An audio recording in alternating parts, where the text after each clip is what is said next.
안녕하세요. 깜짝 놀랐어요. 야, 아무튼 이렇게 센스 있는 교회 처음 봅니다. 이때를 위해서 설마 그 작년에 인터뷰한 건 아니죠? 참 대단하셔요. 아무튼 신 목사님 못 말리겠어요. 아무튼 참, 야, 즐겁네요. 감사합니다. 반갑습니다. 오늘 KTX를 타고 왔는데 참 가깝네요. 3시간? 3시간 정도 걸린 것 같아요. 광주에서 울산까지. 야, 참 가까워졌구나 싶고, 또 우리 마음이 그렇게 또 가까워진 건 아닐까, 그런 생각도 들었습니다. 또 이런 기회를 주신 하나님께 감사드립니다. 같이 기도하시겠습니다. 우주와 그 가운데 있는 만유를 창조하시고 지금도 살아 계셔서 인간의 생사복을 주관하시며 다스리시는 거룩하신 우리 아버지 하나님, 감사와 찬양과 영광을 우리 아버지 하나님께만 돌립니다. 주님을 등지며 죄악 가운데 소망 없이 썩어질 것에 마음 두고 울고 웃으며 고통 속에 외로움 속에 살아가던 우리를 십자가의 보혈로 값없이 구원해 주시고 하나님의 자녀 삼아 주신 은혜 감사드립니다. 은혜 위에 은혜를 더하셔서 성령께서 역사하시고 말씀이 증거되는 몸된 교회 안에서 우리에게 양식을 주시고 우리의 갈 바를 깨달아 알게 하시며 시마다 때마다 능력의 말씀과 믿음의 교제로 우리를 채워주시니 감사드립니다. 우리가 살아가고 있는 이 시대가 하나님이 계획하신 인류 역사 마지막 때임을 잘 알고 있습니다. 늘 깨어서 부르심에 합당히 행하여 살아갈 수 있도록 도와주시옵소서. 우리 가운데 한 사람도 이 믿음에서 낙오되는 사람 없게 하시고 살든지 죽든지 먹든지 마시든지 무엇을 하든지 오직 주님의 영광만을 위한 우리의 삶이 되도록 도와주시옵소서. 주님만으로 만족하고 주님만으로 기뻐하는 우리의 삶이 되도록 도와주시옵소서. 이 시간 진리를 사모하는 마음으로 주님 앞에 모였습니다. 우리 각자에게 필요한 말씀으로 교훈해 주셔서 주님의 뜻을 옳게 분별하고 우리의 삶이 변화되어 주님의 마음을 시원케 할 수 있도록 도와주시옵소서. 담비와 같은 말씀으로 각 사람의 마음을 적셔주시고 30배, 60배, 100배 열매 맺는 삶을 살아갈 수 있도록 도와주시옵소서. 식어진 우리 마음을 다시 뜨겁게 회복시켜 주시고 연약한 우리의 무릎 다시 불러 일으켜 세워 주셔서 마지막 경주를 전심전력할 수 있도록 도와주시옵소서. 3월 26일부터 있을 대집회, 지금부터 기도로 또 준비하고 복음을 필요로 하는 불쌍한 많은 영혼들에게 담대히 외칠 수 있도록 도와주시옵소서. 이 시간 성령께서 우리 가운데 두루 역사하셔서 주님의 뜻과 영광만 나타날 수 있도록 도와주시옵소서. 말씀으로 우리의 생각과 삶을 주장해 주시고 변화시켜 주시옵소서. 우리를 사랑하시는 예수님 이름으로 감사하며 기도드렸습니다. 아멘. 잠언 31장을 찾겠습니다. 잠언 31장 10절입니다. 같이 읽겠습니다. 누가 현숙한 여인을 찾아 얻겠느냐? 그 값은 진주보다 더하니라. 22절도 같이 읽겠습니다. 그는 자기를 위하여 아름다운 방석을 지으며 새 마포와 자색 옷을 입으며. 오늘 이 시간에는 좋은 그리스도인, 부제로는 좋은 그리스도인, 그리고 좋은 교회라는 부제를 가지고 함께 교훈을 나눠보도록 하겠습니다. 10절에 현숙한 여인은 히브리 원어로는 팔뚝이 굵은 여자라고 합니다. 그냥 팔에 굵기만을 말한 게 아니죠. 팔뚝이 굵다는 건 일을 잘한다는 뜻이고 부지런한 여자란 뜻이에요. 그러니까 현숙한 여인이란 일을 잘하는, 집안일을 잘하는 여자겠죠. 부지런한 여자겠죠. 그런데 영어 번역으로는 좀 더 쉬워요. 영어 번역으로는 어떤 번역에는 good wife, 그렇게 번역이 되어 있습니다. good wife, 좋은 아내, 좋은 여인이란 뜻이겠죠. 그런데 이 10절의 현숙한 여인은 실은 그리스도인의 모습도 되고 교회의 모습도 되거든요. 그래서 이 good wife는 good Christian 이렇게 말할 수도 있고 good church 이렇게 말할 수도 있겠죠. 그래서 이 현숙한 여인을 통해서 좋은 그리스도인이란 어떤 사람인가, 좋은 교회란 어떤 교회를 말하는가를 우리에게 교훈해주고 있습니다.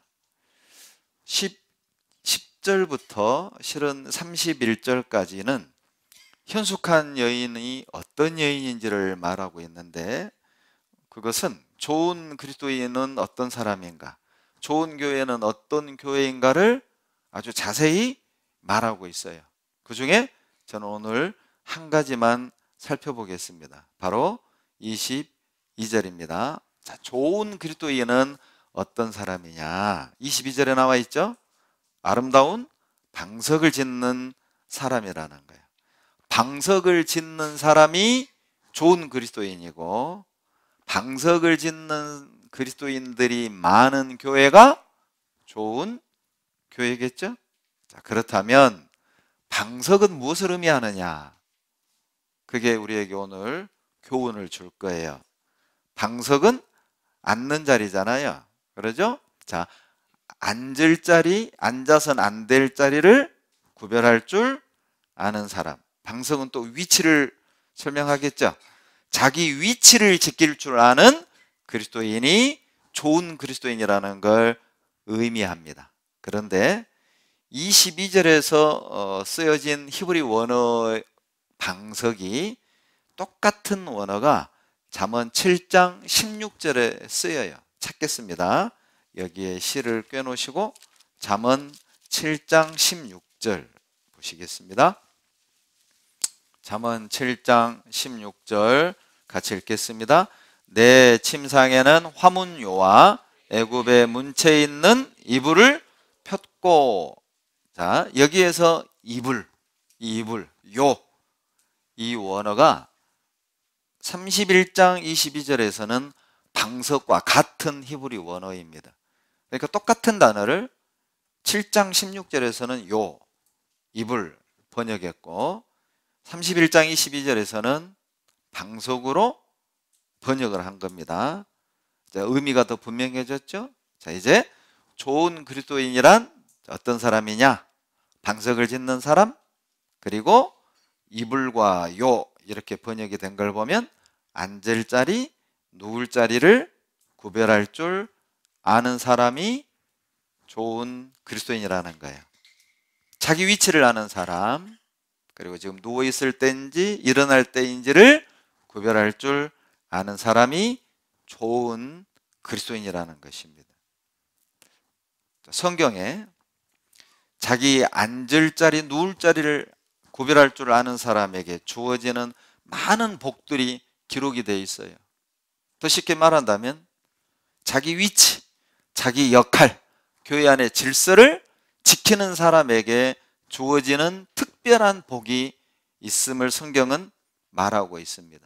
대표적인 구절이 시편 1편 1절이죠. 시편 1편 1절 정도는 암송할 줄 아셔야 됩니다. 자, 시작. 복 있는 사람은 악인의 꾀를 좇지 아니하며 죄인의 길에 서지 아니하며 오만한 자의 자리에 앉지 아니하고. 자, 거기에 어떤 사람이 복 있는 사람이냐? 어떤 사람이 복 받을 사람이냐? 쉽게 얘기하면 죄인의 길에 서지 않는 사람, 오만한 자의 자리에 앉지 않는 사람, 즉 앉을 자리, 누울 자리를 구별할 줄 아는 사람. 더 의역한다면 자기 위치, 자기 역할, 그리고 교회의 질서를 아는 사람에게 주어지는 특별한 복이 있음을 성경은 말하고 있어요. 그래서 잠언 31장 10절에 현숙한 여인을 말하면서 22절에 현숙한 여인이 누구냐? 방석을 짓는 사람인데, 방석을 짓는다는 건 자기 위치와 역할을 구별할 줄 아는 사람을 의미하고 그에게 주어지는 복을 열거하고 있어요. 잠언 31장 23절을 보십시다.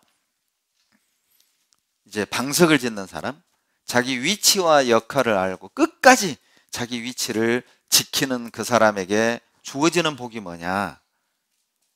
23절입니다. 같이 읽겠습니다.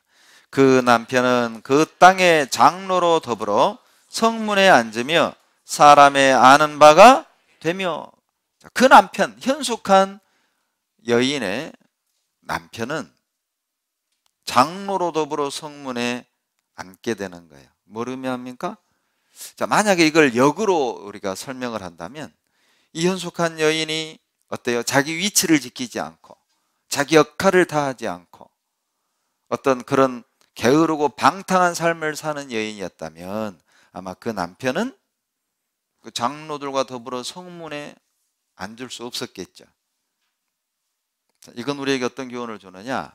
여러분, 여기 앉아있는 우리가 교회 안에 우리가 있어야 될 위치, 또 교회 안에서 주어지는 우리의 역할을 어떤 고난과 위기와 어려움이 있어도 끝까지 그 위치와 역할을 잘 지키고 감당해낼 때 내 가족, 때로는 나와 연결되어 있는 많은 영혼들에게 동일한 긍정적인 영향을 끼칠 것을 말하는 거예요.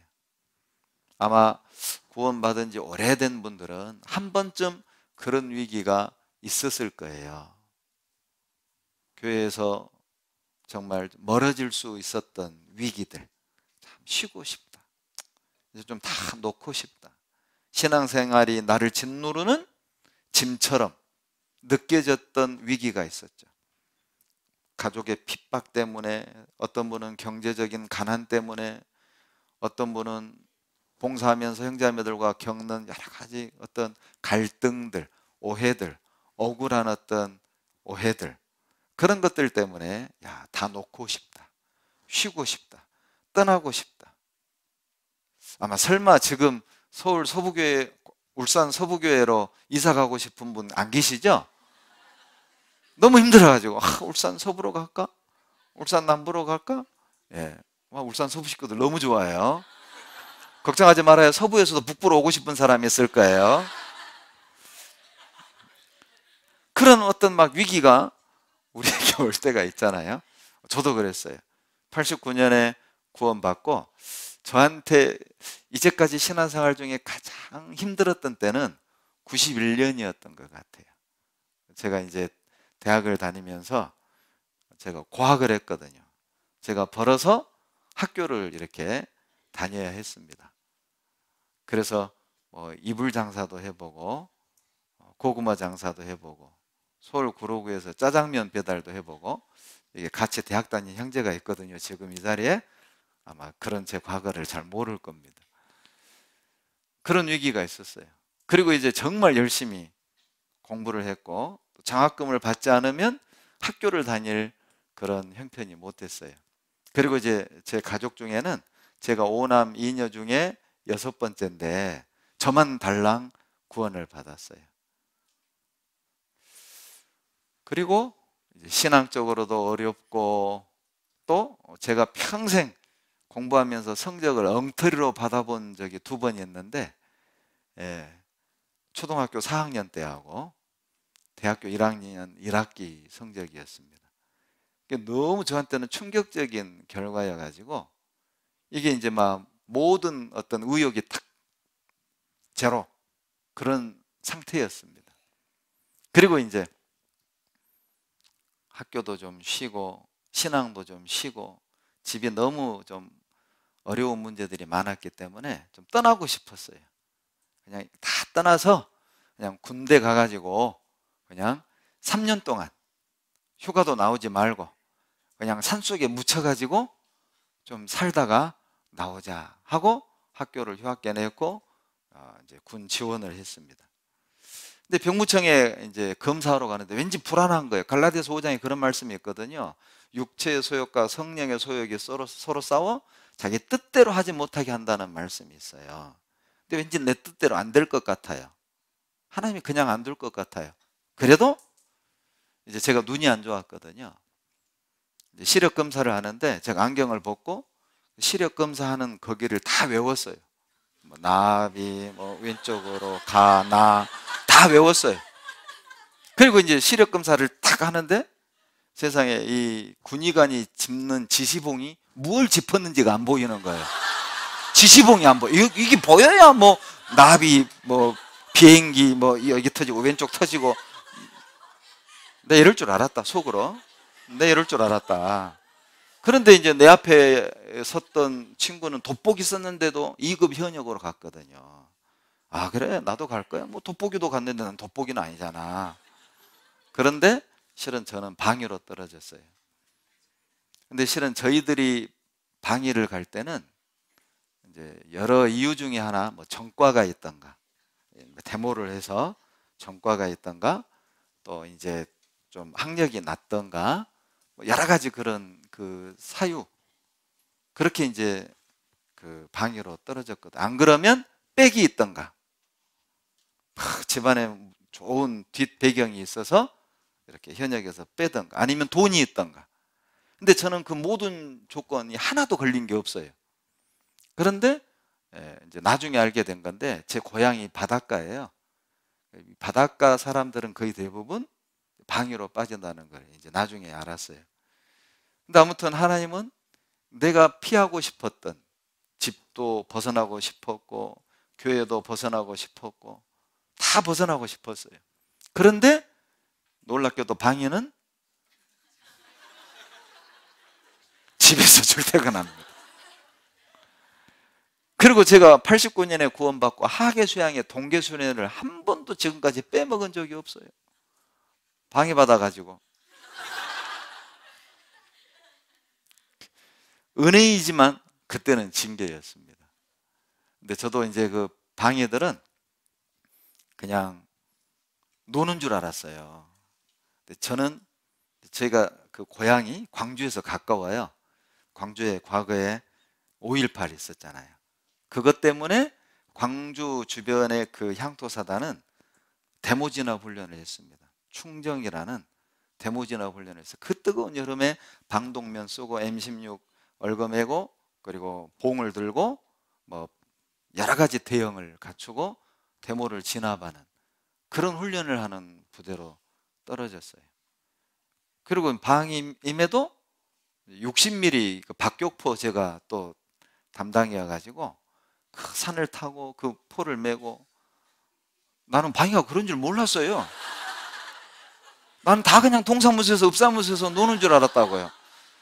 그리고 유격 훈련을 아마 2번 뛴 방위는 저밖에 없을 거예요.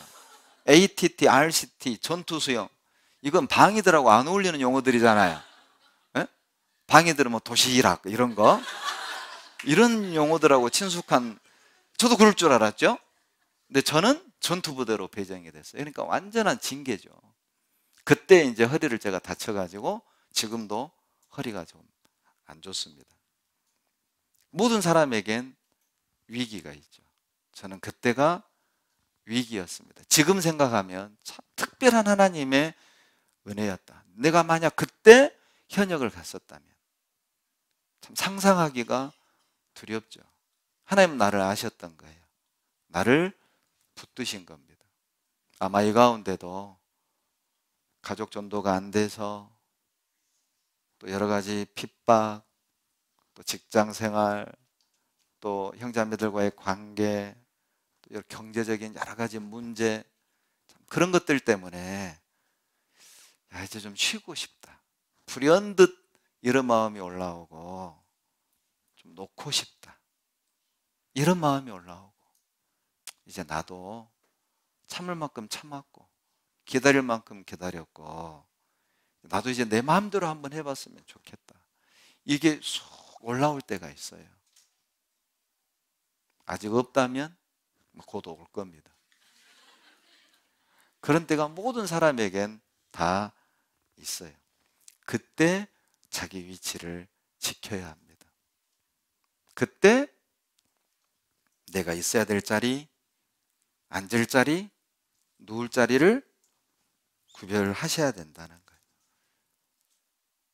가끔 오랜 시간을 방황을 하고 10년 만에 돌아오신 분, 어떤 분은 20년 만에 돌아오신 분, 어떤 분은 5년 만에 돌아오신 분, 또 어떤 분은 가족을 전도해 놓고 이 가족이 뿌리 낼 만하면 그냥 집안에서 부부싸움을 그냥 크게 해서 자기가 전도했던 가족들이 그냥 딱 떨어져 나가게. 그리고 이제 후회하고 또 가서 어떻게 해가지고 또 세워놓고 이제 또 경제적인 것 때문에 그냥 털썩 주저앉는 바람에 내가 전도했던 가족이 다시 한번 또 세상으로 떠내려가는. 먼저 된 사람이 자기 자리를 지키지 못하고 자기 역할을 제대로 못하니까 내가 전도했던 사람도 똑같이 붙었다 떨어졌다 붙었다 떨어졌다를 반복하는 거예요. 그리고 20년 만에 돌아오신 분들은 하나같이 떨어졌다 돌아오신 분들은 후회합니다. 왜냐? 내가 방황했던 시간만큼 내 가족은 복음으로부터 멀어져 있었어요. 세상에 물들었고 그 물든 것을 빼고 복음으로 다시 끌어내기가 정말 쉬운 게 아니거든요. 가슴을 찢고 후회하는 거예요. 형제자매들을 보면 참 안타까워요. 자기 형편에만 집중하고 자기 감정에만 집중해서 주변을 못 살피는 겁니다. 그래서 감정대로 자기 성질대로 자기 마음대로 말씀에서 멀어지고 교제에서 떨어져 나가는 분들을 보면 얼마나 후회하려고. 나중에 돌아오면 그 시간만큼 남편 전도, 자식 전도, 가족 전도, 친구 전도가 힘들어지고 멀어질 텐데 왜 그 생각은 안 할까? 답답할 때가 있어요. 저도 위기가 있었거든요. 무슨 일이 있어도 자기 위치를 지키셔야 됩니다.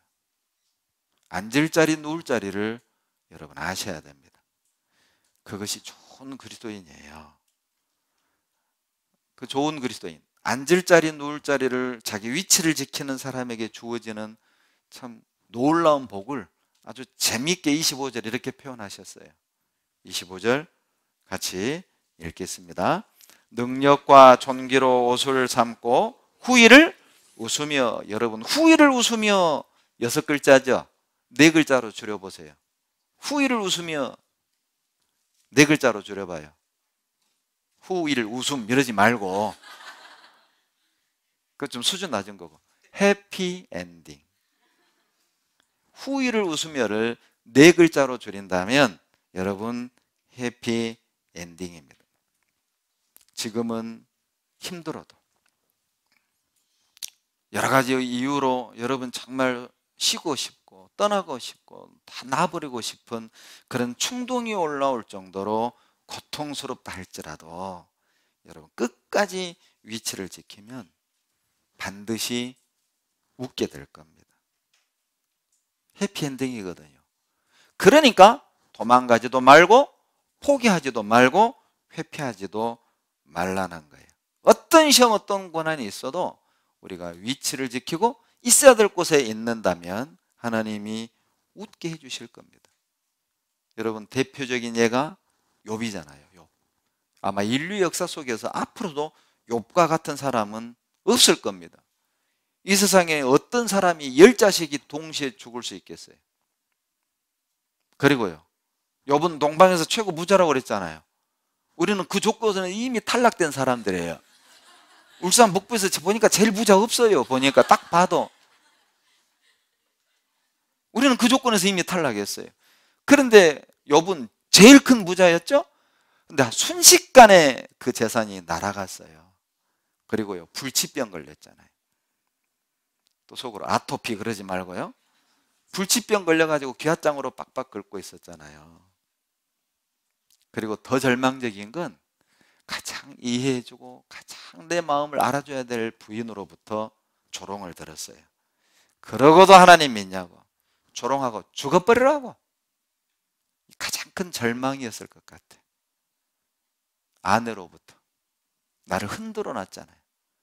어찌 보면 10자식 죽는 것도 상처고, 그 많은 재산이 하루아침에 사라진 것도 고통이고, 불치병 걸린 것도 아픔이겠지만, 아마 욥을 더 힘들게 했던 것은 아내의 조롱이었을 겁니다. 하나님, 저주하고 죽어라. 그러나 욥은 원망하지 않았습니다. 묵묵히 참고 기다렸죠. 그 결과가 해피엔딩이었어요. 욥기 42장 17절입니다. 욥기 42장 17절.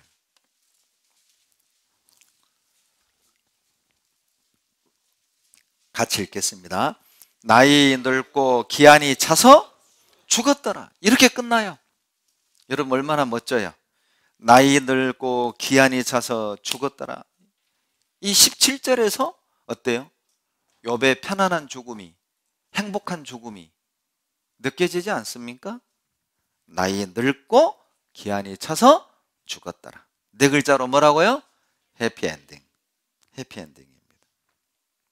우리에게도 여러분 때로는 그 많던 재산을 잃어버릴 수도 있지 않겠어요? 그러죠. 혹여 직장에서 갑자기 직장을 잃고, 또 요즘 울산 경기 힘들잖아요. 경제적으로 어려움이 있다 할지라도 여러분 불평하지 말고 위치 지키세요. 왜요? 우리의 결국은 해피엔딩이니까. 때론 우리도 사랑하는 사람을 먼저 떠나보낼 수 있겠죠. 자식을, 남편을, 아내를, 부모를, 친구를. 여러분 그래도 방황하지 말아요. 왜 그래요? 결국은 해피엔딩이니까. 우리도 우리 자신의 건강을 잃을 수 있잖아요. 그래도 여러분 원망하지 맙시다. 우리의 결국은 해피엔딩이니까. 때로는 신앙생활 속에서 많은 고난이 있을 수 있어요. 또 형제자매들끼리 갈등이 있을 수 있고, 오해도 받고 상처도 받고, 이게 교회냐? 뭐 이런 마음이 올라올 수도 있겠죠. 여러분 그때도 흔들리지 마세요. 우리의 결국은 해피엔딩이니까. 때로는 이해되지 않는 많은 일들을 경험할 수도 있습니다. 하나님, 왜 나는? 왜 우리 집은? 참 저희 교회도 보면은요, 뒤로 넘어지는데 코 깨지는 분 계셔요. 안 돼도 그렇게 안 될까 싶어요. 그분은 뭐만 하면 망해. 그런 능력 있나 몰라요. 제가 봐도 왜 하나님이 그렇게 하실까 싶을 정도. 왜 하나님은 저 형제를 그렇게 아픔을 주실까? 15년째 아내가 불치병 걸렸는데, 실은 임신하면 안 되는데 임신을 했습니다. 그 불치병을 아이가 물려받고 태어났어요. 그런데 이 형제가 일을 하다가 디스크를 걸린 거예요. 반드시 자지도 못하고 일을 할 수도 없는 그런 상황. 15년째. 그 형제 집안만 보면 저도 그런 생각이 들어요. 하나님, 왜 이 형제 가정에 늘 이렇게 불행처럼 보이는 일들, 정말 좀 답답한 일들만 일어나는 겁니까? 그러나 그때도 여러분 하나님의 선하심을 의심하지 맙시다. 왜냐하면 그 결국은 해피엔딩이거든요. 모든 것을 포기하고 싶을 때, 놔버리고 싶을 때 포기하지 마세요. 왜냐하면 끝까지 가보면 해피엔딩임을 알 수 있을 거예요. 제가 딸이 둘입니다. 둘째 애가요, 좀 재밌어요. 얘가 저를 많이 닮았어요. 충격적인 건 얼굴도 너무 닮았어요. 충격이에요. 근데 얘가 또 성격도 저를 닮아가지고 얘가 좀 우스워요. 근데 지난번에 이제 제가 외부 집회를 이제 갔는데 한참 그 이제 그 동계올림픽 주간이었거든요. 그래서 막 대단했죠, 이번에. 예. 근데 이 녀석이 저에게 문자로 퀴즈를 보낸 거예요. 퀴즈 내용이 뭐냐? 국가대표 선수들은 나라를 위해서, 그리스도인들은 주님을 위해서 열심히 경기를 합니다. 이때 국가대표 선수들과 우리 그리스도인들과의 차이점은 무엇일까요? 이게 퀴즈예요. 자, 여러분 알아맞혀 보세요. 국가대표 선수들과 그리고 그리스도인과의 열심히 경기하는, 동일한 점은 있지만 차이점은 뭐냐? 제가 답을 이렇게 보냈어요. 국가대표 선수들은 썩을 면류관을 위해 뛰고 우리는 썩지 아니할 면류관을 위해 뛴다. 80점 이렇게 왔어요. 80점. 아빠 말도 일리는 있습니다. 근데 이제 그 아이가 생각하는 답은 이거였습니다. 국가대표 선수들의 경기는 결과를 예측하지 못하지만 우리 그리스도인들은 아무리 그 과정이 험난하더라도 결국엔 승리하죠. 넉넉히 히히 이렇게 보냈어요. 답을. 제가요 집에 가서 뽀뽀해 줬어요. 넌 어떻게 아빠 닮아가지고 이렇게, 야, 넌 어떻게 이런 생각을 해내냐? 너 진짜 목사 딸 맞아, 넌. 얘가 진짜 하는 짓이 예뻐요. 정말 맞는 말이죠. 이 세상 국가대표 선수들의 결과는 예측 못해요. 금메달일지 노메달일지 우리는 몰라요. 그러나 우리가 뛰는 이 믿음의 경주는 결과를 알잖아요. 해피엔딩. 그러니까 아무리 힘들고 아무리 어려워도 포기할 수가 없는 거예요. 주저앉을 수가 없는 거예요. 놔버릴 수가 없는 거예요. 왜? 결과를 아니까. 시편 37편 37절. 시편 37편 37절.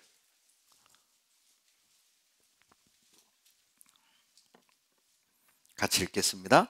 완전한 사람을 살피고 정직한 자를 볼지어다. 화평한 자의 결국은 평안이로다. 그러죠? 악인에게는 평강이 없다고 그랬잖아요. 이사 57장 마지막 절에 보면 의인에게는 평강이 있거든요. 이 화평한 자가 누굽니까? 의인이잖아요. 죄를 용서받고 하나님과 화평을 이룬 사람들, 그 사람들의 결국은 여러분 평안입니다. 지금은 폭풍 속에 있는 것 같죠. 가난이라는 태풍 속에 있는 것 같고, 핍박이라는 태풍 속에 있는 것 같고, 그러죠. 얼마나 요즘 현대사회가 바쁩니까? 그냥 일 속에 묻혀 사는 것 같아. 내가 왜 사는지 모를 정도로 그냥 일 속에 파묻혀 살아가는 것처럼 내가 이렇게 살아도 되나 싶을 정도로 그런 폭풍 속에 있지만 결국은 평안이라는 거예요. 그리고 잠언 31장에 보면 자기 위치를 지키는 자에게 주어지는 또 하나의 복이 나오는데 27절입니다. 찾겠습니다. 잠언 31장 27절.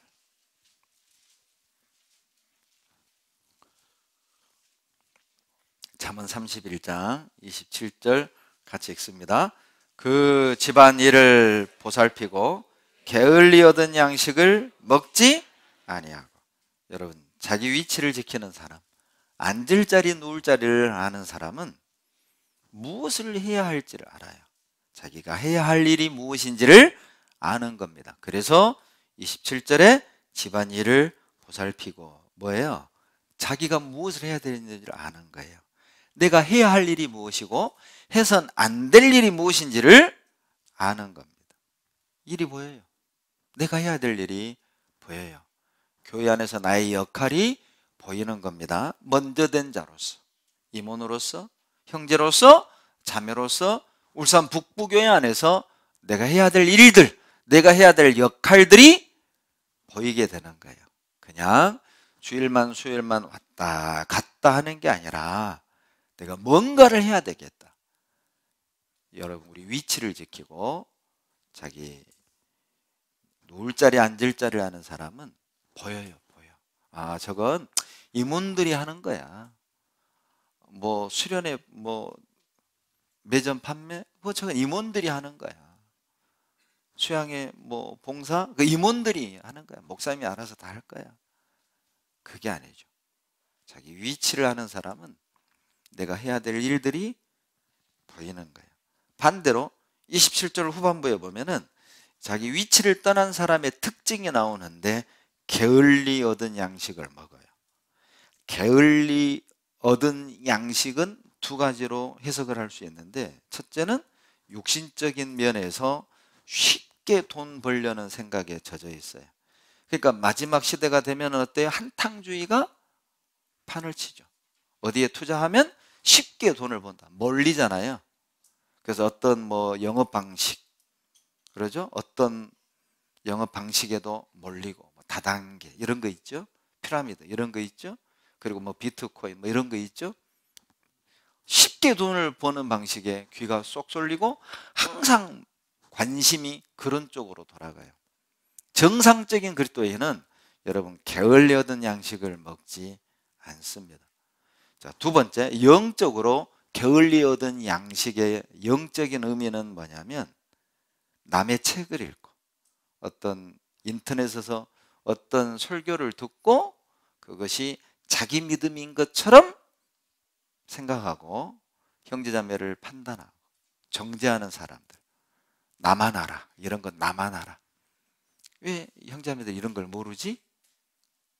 이렇게 해야 되는데, 그게 자기 믿음이라고 착각을 하는 거예요. 어떤 책에서 읽고 유튜브에서 어떤 설교를 듣고 그것이 자기 믿음이냐? 자기가 아는 것과 맞지 않는 것에 대해서 정죄하고 비판하고 판단하는, 여러분 하나님으로부터 임한 지혜는 정죄하고 판단하지 않습니다.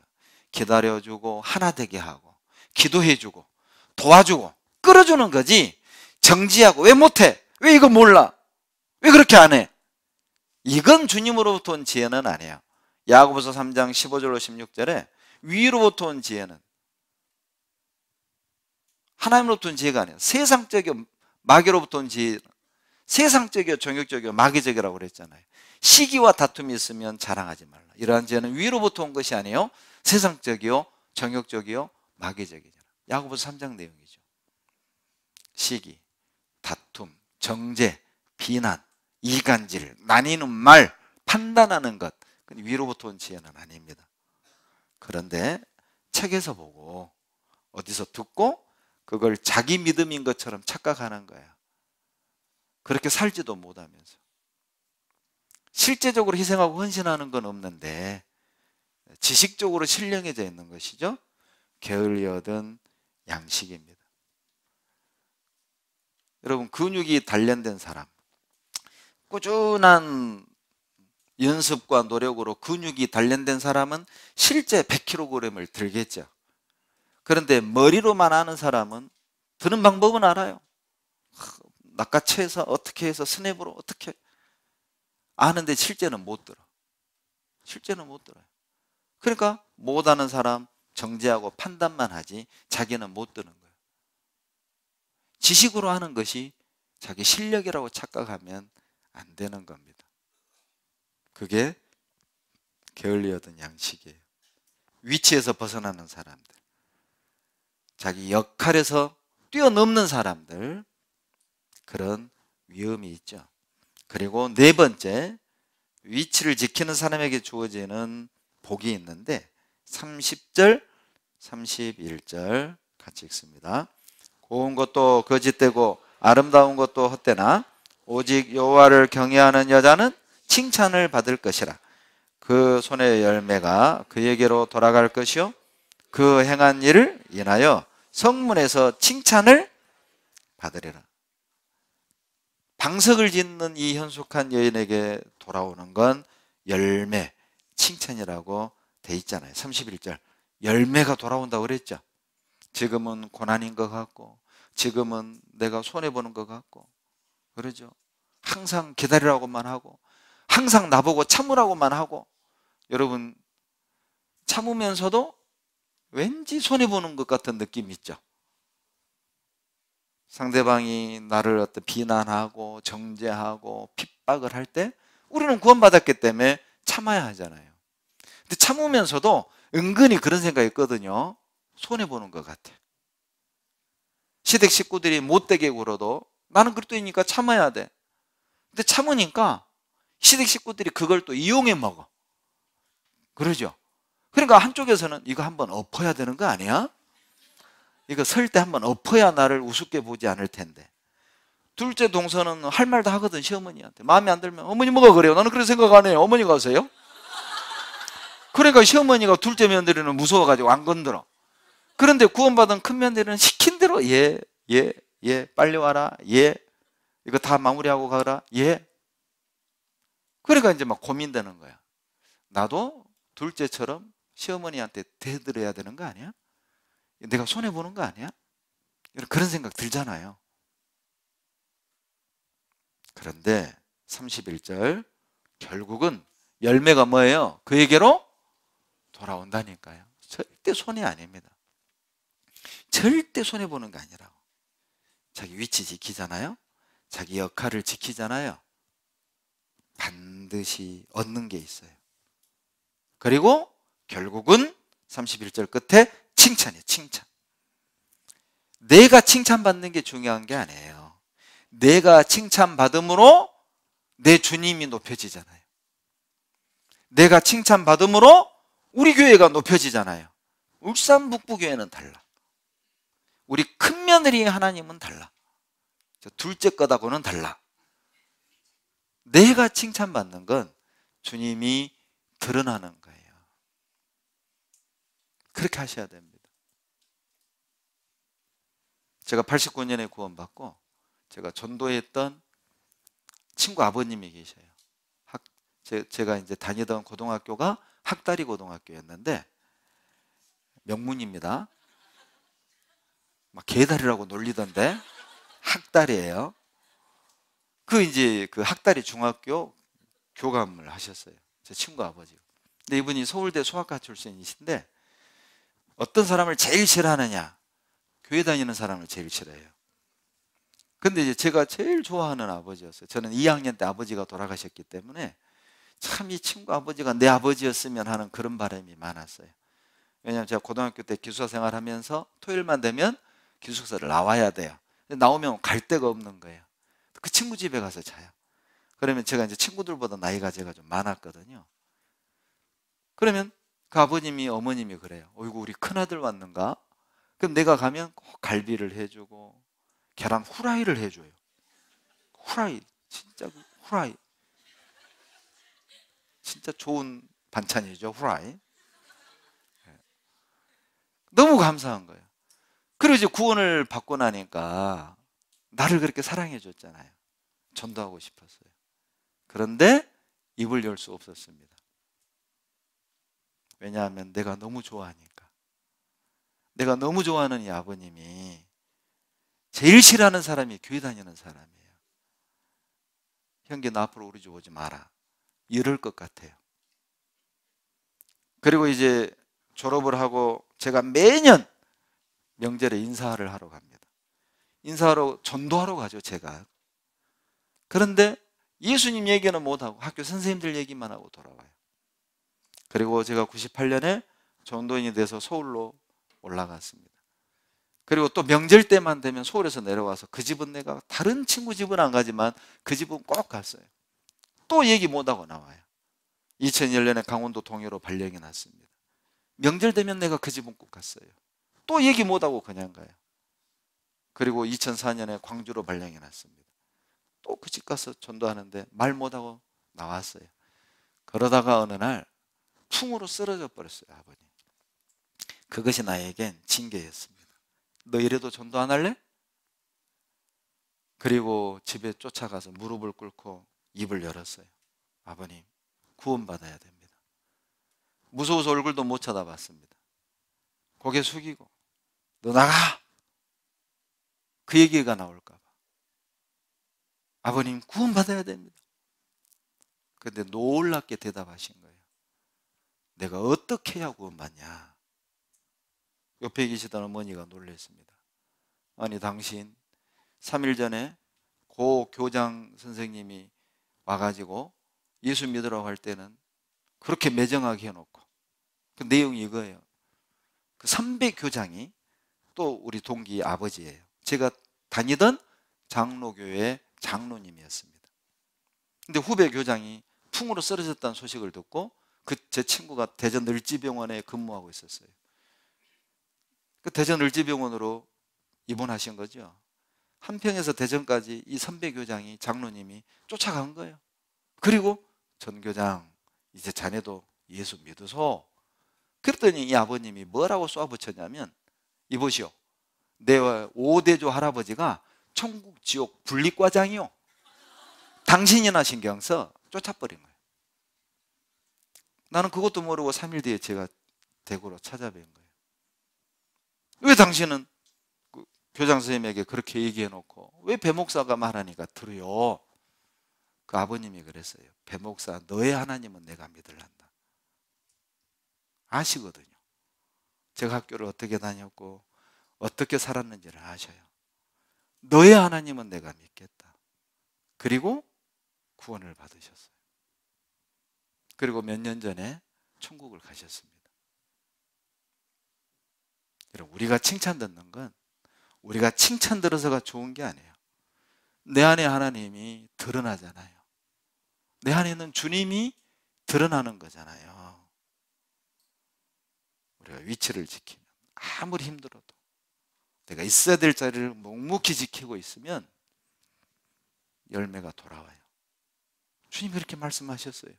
그러니까 진리죠. 아버지 말씀은 진리잖아요. 변하지 않는 겁니다. 그 위치를 벗어나는 것, 역할을 뛰어넘는 것은 여러분 위험한 겁니다. 욥기 24장 13절을 보시죠. 욥기 24장 13절. 구약 784페이지 13절 같이 읽습니다. 또 광명을 배반하는 사람들은 이러하니 그들은 광명의 길을 알지 못하며 그 첩경에 머물지 아니하는 자라. 이게 이 말의 원 의미는 이런 뜻입니다. 하나님을 떠난 사람들은 광명을 모르기 때문에 자기 하고 싶은 대로 행동하며 살아갑니다. 이런 뜻이에요. 광명을 배반하는 사람들은, 하나님을 배반한 사람들은, 하나님을 떠난 사람들은 광명을 알지 못하기 때문에 머물지 않아요. 머물지 않는다는 말은 자기 하고 싶은 대로, 자기 말하고 싶은 대로, 자기 행동하고 싶은 대로 살아간다는 것입니다. 이것이 하나님을 떠난 사람들의 모습이에요. 자, 그렇다면 하나님 안에 거하고 주님 안에 거하는 우리의 삶은 이 사람들과 다르다는 뜻이잖아요. 우리는 머문다는 뜻이죠. 그분 말씀 안에 머문다는 뜻이잖아요. 무슨 뜻입니까?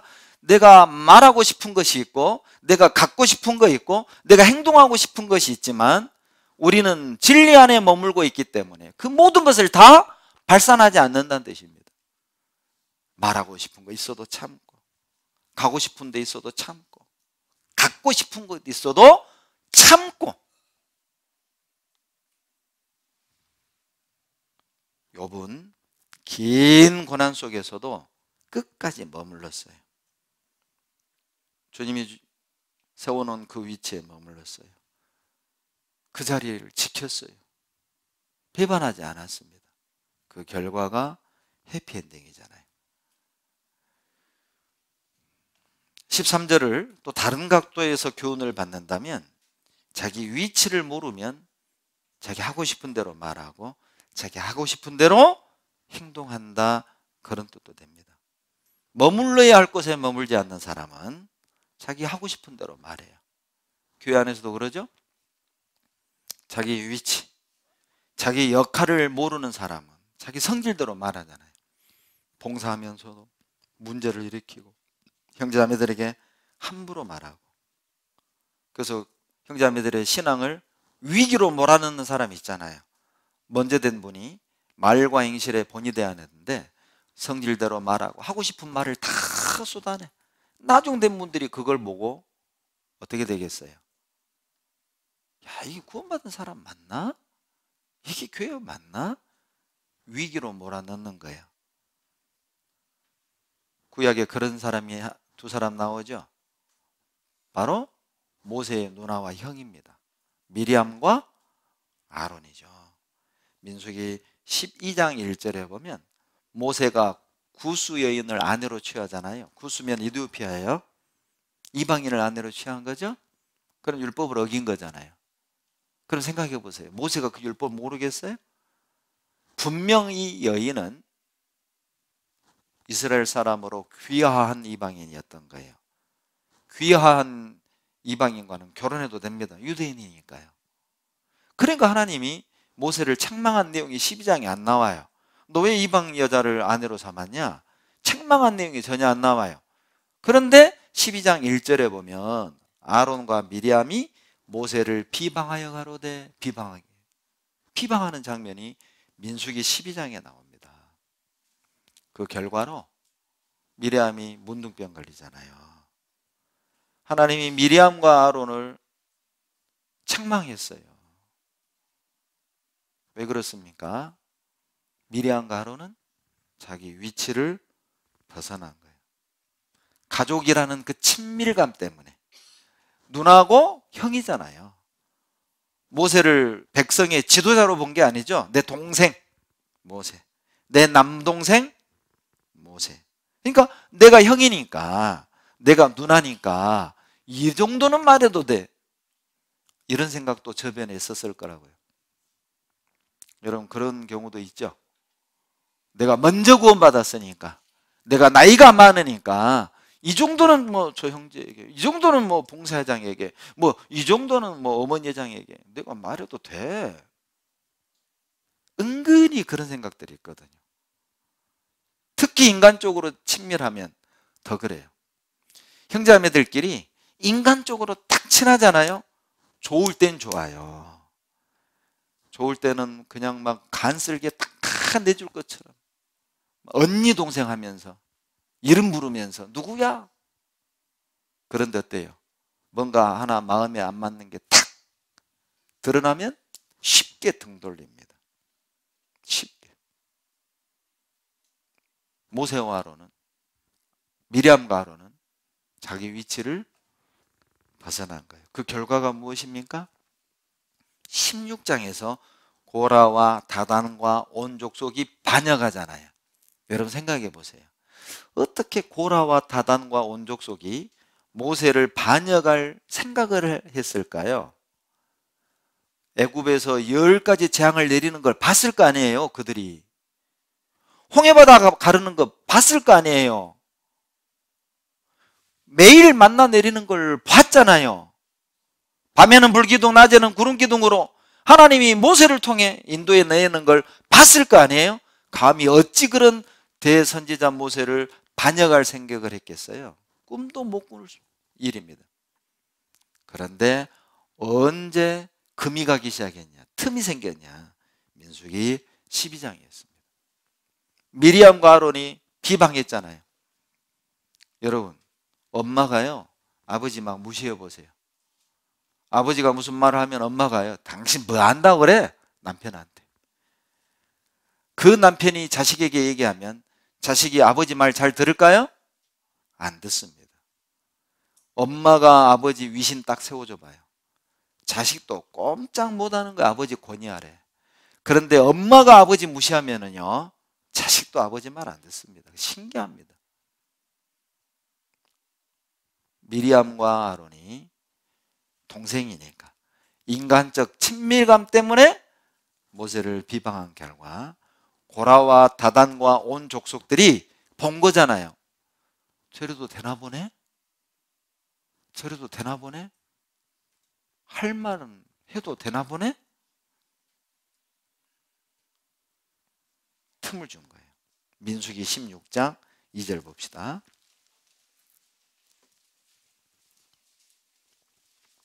민수기 16장 2절입니다.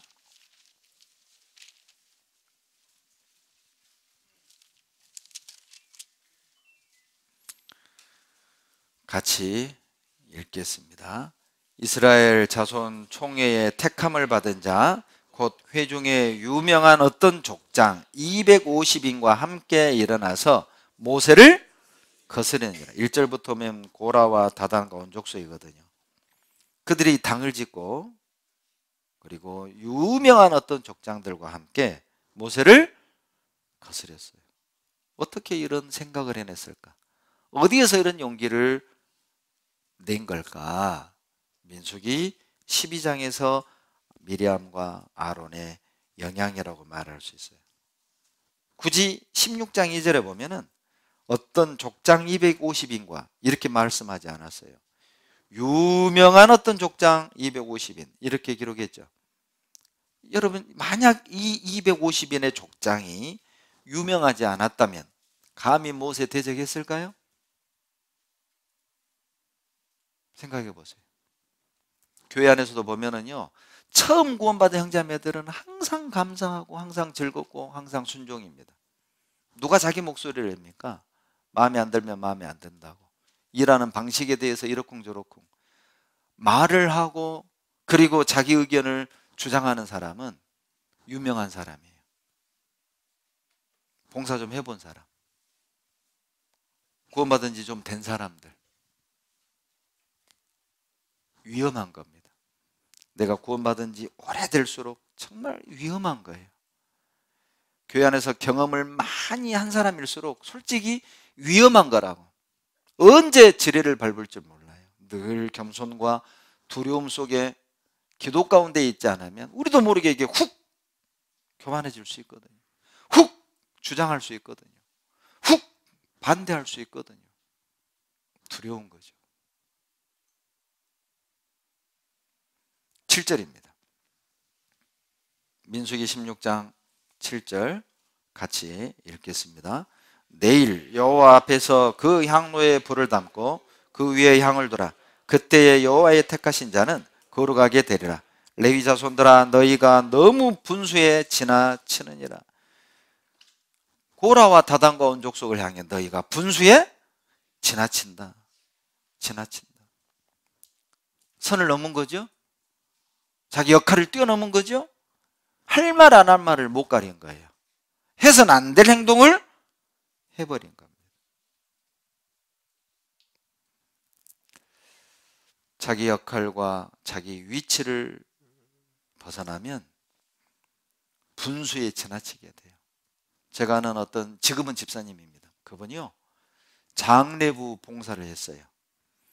근데 이제 광주교에서 이제 장례부 봉사를 하면 장례가 참 많이 납니다.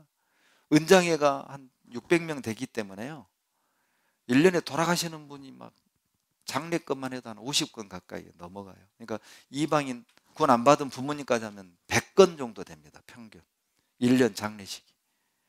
그런데 이제 이 장례가 나면은 장례위원들이 먼저 출동해서 유족들과 상의를 하고 장례 절차를 논의하고, 그리고 이제 예식을 주관해 가는데, 그런데 항상 담당 집사님이 뭐 입감식을 할 때, 또 뭐 하관식을 할 때 먼저 구원받은 분들만 다 기도하고 자기는 기도를 한 번도 안 시켜주더래요. 그러니까 이분이요, 집사가 아닐 때입니다. 이 형제님이 문제가 된 거예요. 왜 나를 기도 안 시켜? 나도 기도 잘할 수 있는데, 나도 자기들보다 기도를 더 잘할 수 있는데 왜 나는 안 시켜? 이게 막 마음에 문제가 돼가지고 장례부를 그만둬야 되겠다, 이제 그만두나 저제 그만두나 하던 차에 어느 날 입관식을 하는데, 오늘 기도는 이 형제님이 해주시겠습니다. 갑자기 이제 자기한테 딱 기도가 온 거예요. 차, 왔다, 올 것이 왔다, 멋지게 기도해야지 하고 딱 기도했답니다. 하늘에 계신 우리 아버지 하나님, 모든 영광을 우리 주님께 돌립니다. 오늘 그 다음에 입관식을 맞이하여 이렇게 이제 나가야 되는데 입관식이 생각이 안 나는 거예요. 갑자기 단어가 생각이 안 나. 오늘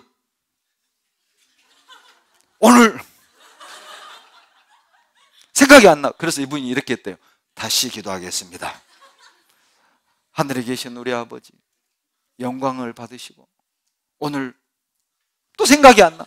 그래서 기도하다가 눈을 뜨고 이렇게 실눈을 뜨고 돌아봤대요. 단어가 혹시 생각나는 게 있나 보려고. 근데 글씨가 하나도 안 보이더래. 그래서 또 다시 하겠습니다.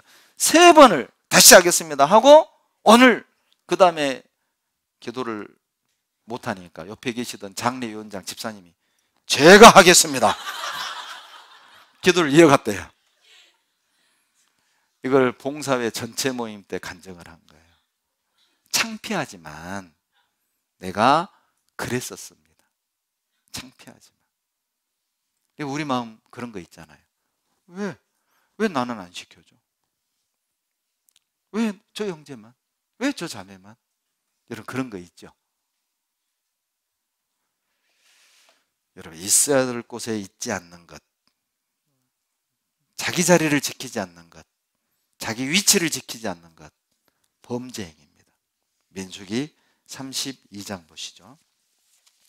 민수기 32장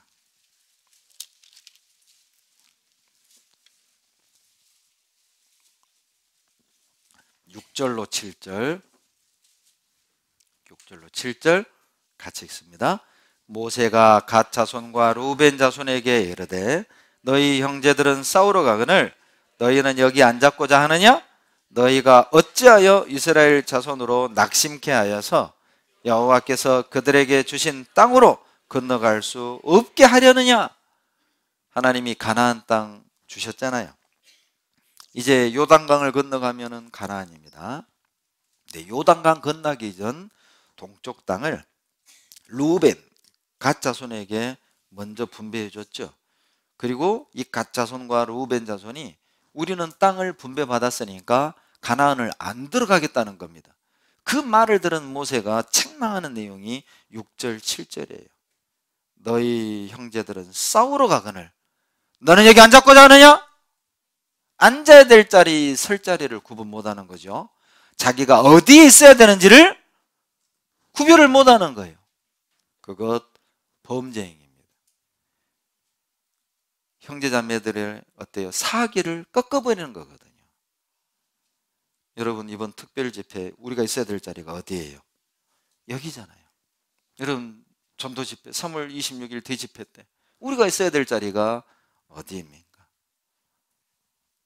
전대수 전교수 수련회 기간 동안 울산 북부교회 또 봉사하셨죠. 우리가 있어야 될 자리가 어디입니까? 학예 수양회 때 수요일 날 구역 모임 때 우리가 있어야 될 자리가 어디입니까? 있어야 할 곳에 있지 않는 것은 그 자리에 있는 형제자매들의 의기를 꺾어버리는, 의욕을 꺾어버리는, 사기를 꺾어버리는 회방죄에 해당되는 거예요. 여러분 우리가 있어야 될 곳에 있는 것만으로도 하나님의 뜻을 이루는데 큰 힘이 된다니까요. 내가 교회 안에서 어떤 큰 역할은 하지 않는다 할지라도 수요일 날, 주일 날, 구역 모임, 조모임 있어야 될 자리에 있는 그것만으로도 여러분 큰 힘이 된다는 거 아세요? 하박국 1장 보세요. 하박국 1장 1절입니다.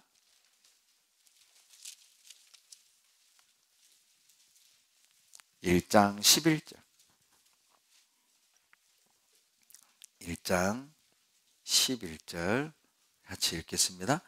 그들은 그 힘으로 자기 신을 삼는 자라 이에 바람같이 급히 몰아 지나치게 행하여 득죄하리라. 여러분이 그들이 누구냐면 6절 끝에 나오는 갈대아 사람들이거든요. 갈대아 사람은 바벨론을 말하는 겁니다. 이스라엘 백성들이 타락하니까 바벨론을 들어서 이스라엘을 징계하겠다 하신 말씀인데, 그런데 11절에 그들 바벨론 사람들이 지나치게 행하여 득죄했어요. 지나치게 했다는 말은 오버한 겁니다. 오버 액션 한 거예요. 하나님이 하라는 정도만 해야 되는데 거기에서 더 지나쳐서 이스라엘에게 고통을 줬거든요. 그래서 바벨론도 결국 망하는 겁니다. 여러분, 우리도 열정이 앞서서 지나칠 수 있죠? 의욕이 앞서가지고 지나칠 수 있잖아요. 봉사할 때, 교제하다가 의욕이 앞서가지고 너무 지나쳐서 형제자매를 상처를 주고 다치게 하는, 하나님이 우리를 부르신 그 목적에서 넘어가면 안 됩니다. 하나님이 나를 세우신 그 위치와 역할에서 넘어가면 안 돼요. 할 말이 있어도 그냥 내 역할만 하시면 됩니다. 저희 형제, 구역장이 저러면 안 되는데, 봉사장이 저러면 안 되는데, 그런 것들이 보여도 여러분 내 역할만 잘 하시면 돼요. 내가 보는 건 여러분 다른 분도 본다고 보시면 돼요. 제가 지금 어떤 한 분을 위해서 기도를 참 많이 하고 있습니다. 참 공교롭게 그분의 실수가 계속 내 눈에 보여요. 이걸 얘기해 줘야 되나 말아야 되나 계속 고민하고 있었습니다. 그걸 가지고 내가 푸념 섞인 투로 우리 자매에게, 아이고, 그분은 좀 아쉽다고, 참 좋은 분인데 요즘 이런 것들이 너무 많이 보인다, 고민이다 했더니 우리 자매가 저에게 참 답을 줬어요. 여보, 우리 화순교회가 어떤 교회입니까?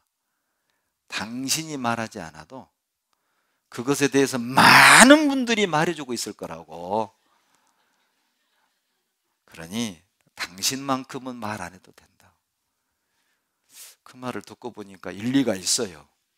그래서 아직까지 저는 말하지 않고 기도만 하고 있습니다. 그분을 위해서 더 다듬어지도록, 더 쓰임받기에 합당한 일꾼이 되도록 그냥 기도하고 있어요. 왜? 내가 보는 걸 우리 형제자매들이 못 볼 리 없거든요. 또 본 즉시 친절하게 가르쳐 주신 분들이 또 우리 교회는 많아요. 우리 교회는 아주 친절한 교회예요. 저도 많은 지도 편달을 받고 있고, 그래서 이렇게 다듬어져 가고 있기 때문에 그 말을 들으니까 이게 답이 되는 거예요. 맞다. 여러분이 보는 것 남들이 보고 있고, 그분들이 카톡도 보내고 있고 편지도 보내고 있고 할 거예요. 그거 고치라고. 안 고치면 가만 안 둔다고. 친절하게 권면하고 있기 때문에 여러분 기도하시면 돼요. 우리는 우리 위치와 우리 역할을 감당하면 되는 거예요. 좋은 교회입니다. 그 그리스도인, 좋은 그리스도인이에요. 우리가 있어야 될 자리에 있지 않으면 자기 생각을 주장하게 돼 있어요.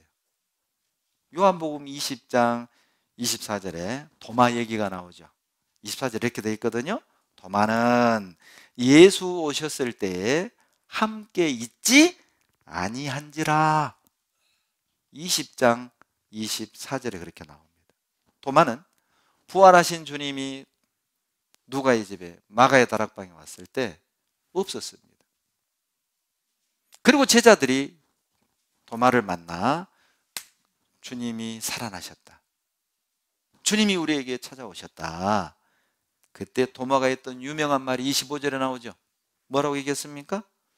우리가 주를 보았노라 하니 도마가 말하기를 나는 창자국에 내 손을 넣어보지 않고는 믿지 아니하겠노라.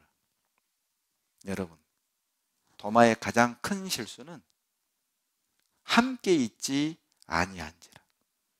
있어야 될 자리에 있지 않았습니다. 아마 오늘 이 특별 집회가 울산 북부의 어떤 분을 위해 준비된 말씀일 겁니다. 근데 그분이 안 왔어요, 오늘.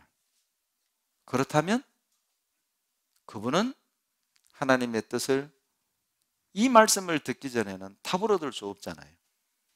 그리고 누군가를 향해 계속 원망하고, 그리고 이사갈 궁리를 지금도 하고 있을 거예요. 울산 서부로. 오늘 말씀을 들었다면 위치를 지켜야 되는 거구나. 이건 내 역할이구나. 이게 이삿짐을 안 쌌을 텐데 함께 있지 아니한지라 이삿짐을 싸고 있는 거예요. 하루에 수십 번. 있어야 될 자리에 있지 않으면 자기 생각을 주장하게 돼 있어요. 여러분, 현숙한 여인은 방석을 만들지만 현숙하지 않은 여인을 이렇게 너무 이렇게 장황스럽게 표현하기가 그러니까 잠언에 두 여인이 나와요. 현숙한 여인, 반대말이 뭘까요? 안현숙? 기생. 현숙한 여인이 나오고 잠언에 기생이 나와요. 대조되어 있습니다. 현숙한 여인은 방석을 만드는데 기생은요, 요와 이불을 만들었어요. 잠언 7장 우리가 찾았었죠? 시작할 때 바로 기생에 관한 내용입니다. 잠언 7장 보시죠. 잠언 7장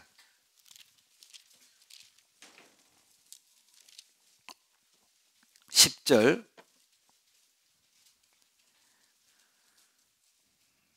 같이 읽습니다. 그때에 기생의 옷을 입은 간교한 계집이 그를 맞으니. 여러분이 간교한 계집, 이게 기생이거든요. 그러니까 좋은 그리스도인과 그리고 간교한 육신적인 사람의 모습을 대조시켜 놓은 거예요. 그런데 이 간교한 계집은 16절에 보세요. 내 침상에는 화문요와 애굽의 문체에 있는 이불을 폈고, 여기서 요와 이불이 잠언 31장 22절에 방석과 원어가 같다고 그랬죠. 근데 여기에서는 요 이불로 번역이 됐어요. 근데 이 화문요는 푹신푹신한 베개를 말하고요, 이불은 애굽산 비단으로 짠 이불이랍니다. 결론은 이 두 가지는 이 당시에 사치와 부정한 생활을 상징할 정도로 고급 품목들이에요. 사치와 부정한 생활을 상징하는 거죠. 결론은 이 기생은 우리에게 어떤 교훈을 주느냐? 현숙한 여인은 자기 위치와 역할을 지키는 그리스도인을 말한다면, 이 기생은요, 위치를 떠난 그리스도인, 육신에 빠져 있는 그리스도인을 상징한다고 보시면 돼요. 그 모습 속에서 자기 위치를 벗어난 그리스도인의 모습을 발견할 수 있습니다. 11절 보시죠. 여러분, 자기 위치를 떠난 사람은 집에 머물지 않습니다. 7장 11절 같이 읽죠. 이 계집은 떠들며 완패하며 그 발이 집에 머물지 아니야. 이 집이 교회잖아요. 마음이 떠난 사람, 그러죠. 교회 안에서 자기 위치를 벗어난 사람은 집에 머물지 않습니다. 간교한 계집, 이게 원어의 뜻은 뭐냐면 숨은 마음을 가진 여자. 숨은 마음이니까 두 마음을 가졌다, 이중인격을 쓴다, 그런 뜻이겠죠. 보여지는 것과 내면이 다르다, 여러 가지로 해석이 될 수 있겠죠. 간교하다는 건 숨은 마음이 있어요. 보여지는 것하고 속이 달라요. 두 마음이에요. 교회 밖에서 방황하는 거죠. 집에 머물지 않아요. 자기 위치에서 벗어나는 거예요. 집에 머물지 않는 거죠. 여러분, 집에 머물지 않는 것, 그건 마귀의 역사입니다. 집을 떠나고 싶다, 그건 마귀의 역사입니다. 성경이 그렇게 말씀하셔요. 누가복음 8장을 한번 봅시다. 여기에도 집에 거하지 않는 사람이 나와요. 근데 여기에서는 집에 거하지 않는 이유를 정확하게 설명을 하는데, 봅시다. 누가복음 8장 27절. 왜 집에 거하지 않는가? 왜 집을 떠나는가? 8장 27절 같이 읽습니다.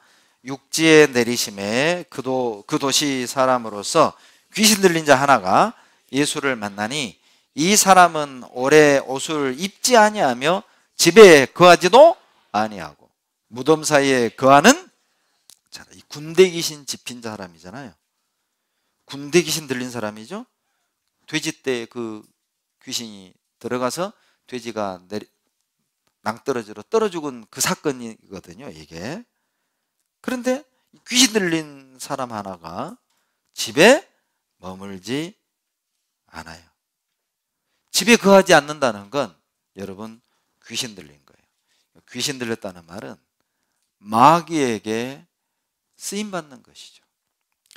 교회 안에 머물지 않는 것. 구원받은 사람이 여러분 자기 위치를 벗어나서 말씀과 성령의 역사하는 교회에서 떠나는 것은 악한 영의 역사라고 보시면 돼요. 귀신 들린 사람은 집에 거하지 않고 어디에 거했습니까? 27절 끝에 무덤 사이에 거했다니까요. 좋은 집 놔두고 무덤 사이에서 살았어요. 여러분 무덤에 뭐가 들었습니까? 죽은 사람, 시체, 생명 없는 사람들 속에 거하는 거예요. 여호와의 집을 떠나잖아요. 몸된 교회를 떠나면 시체들 속에 생명 없는 사람들과 어울리게 되는 거예요. 집 나가면 여러분 정상이 아닌 거예요. 마음이 교회에서 멀어졌다? 이건 마귀의 영향을 받은 거예요. 자기 위치를 벗어났다? 이건 마귀의 역사라고 말할 수 있어요. 27절에 보시면 누가복음 8장 27절에 이 귀신 들린 사람 상태가 나와요. 옷을 뭐예요? 입지 않았어요. 벌거벗고 있는 상태예요. 무슨 뜻이죠? 수치를 모릅니다. 집 떠나잖아요. 위치를 떠나잖아요. 영적으로 하나님 앞에 죄송한 마음도 없고 부끄러운 마음도 없어집니다. 그리고 죄를 담대하게 지어요.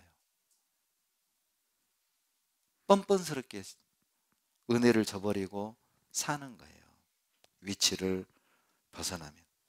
그리고 통제를 안 받습니다. 집을 떠나고 위치를 벗어나면 이제 통제 안 받아요. 이 똑같은 사건이 마가복음 5장에 나옵니다. 군대 귀신 들린 사람 마가복음 5장 보세요. 마가복음 5장 3절로 4절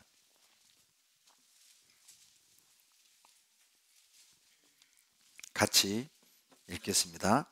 그 사람은 무덤 사이에 거처하는데 이제는 아무나 쇠사슬로도 맬 수 없게 되었으니 이는 여러분 고랑과 쇠사슬에 매였어도 쇠사슬을 끊고 고랑을 깨뜨렸음이라. 그리하여 아무도 저를 제어할 힘이 없는지라. 집을 떠난 사람, 자기 위치를 벗어난 사람은 제어할 사람이 없어요. 목사님 말씀 안 듣습니다. 구역장 말씀 안 들어요. 자기 자매 말도 안 들어요. 하나님 말씀도 안 듣는다니까요. 교회를 떠나면 말씀의 지배를 받지 않는 거예요. 스스로 끊어버리잖아요. 형제매 관계 끊어버리잖아요. 말씀도 안 보잖아요. 기도도 안 해요. 쇠사슬을 끊어버리는 거예요. 하나님의 통제를 받지 않는 겁니다. 말씀의 지배를 받지 않는 거죠. 의도적으로 자기 마음대로 사는 거예요. 집을 떠나면, 자기 위치를 벗어나면. 여러분, 이건 제정신 아닌 겁니다. 집을 떠난다는 것, 제정신이 아닌 거예요. 15절 보세요. 마가복음 5장 15절 같이 읽습니다. 예수께 이르러 그 귀신 들렸던 자, 곧 군대 집혔던 자가 옷을 입고 정신이 온전하여 앉은 것을 보고 두려워하더라. 예수님을 만나면서 정신이 온전하여졌어요. 결론은 예수님을 만나기 전에는 정신이 온전치 못한 거죠. 제정신이 아니었어요.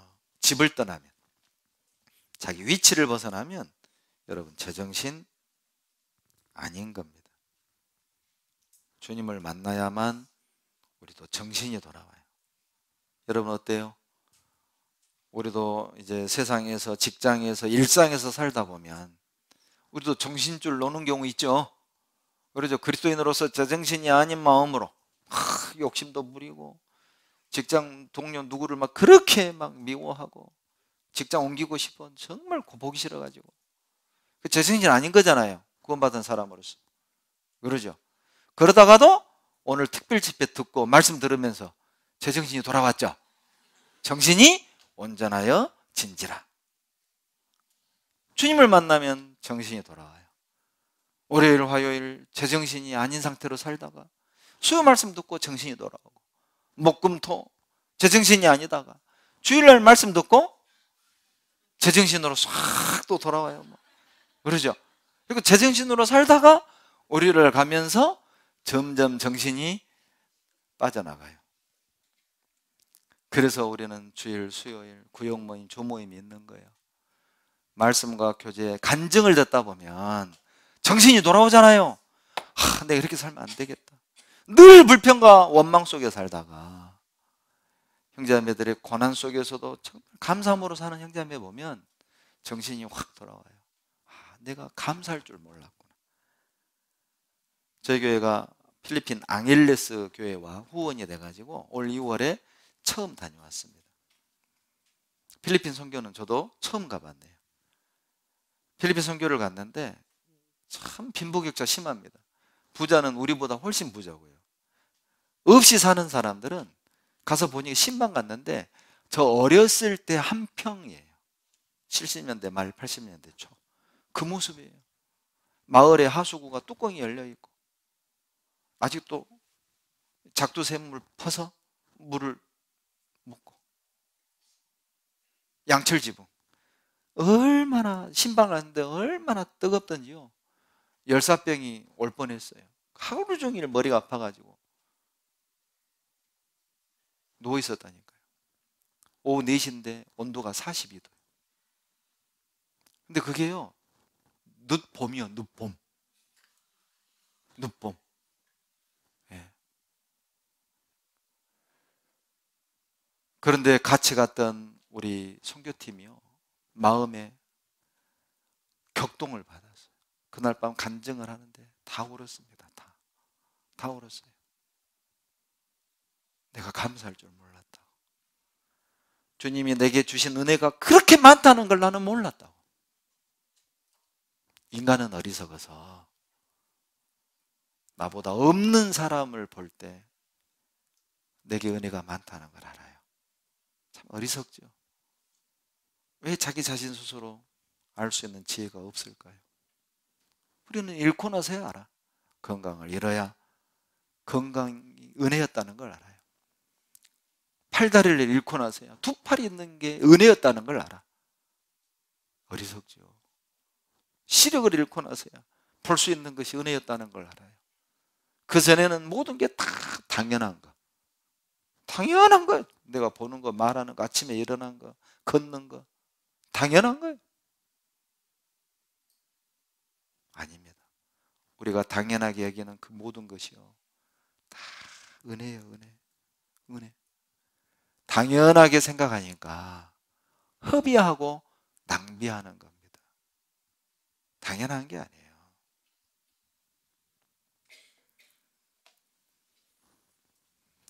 교제하면서 우리는 제정신 돌아오잖아요.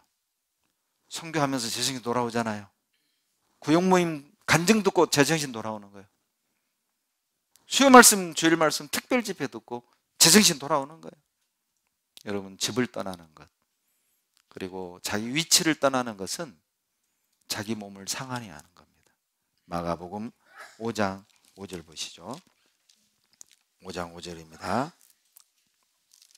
5장 5절 같이 읽겠습니다.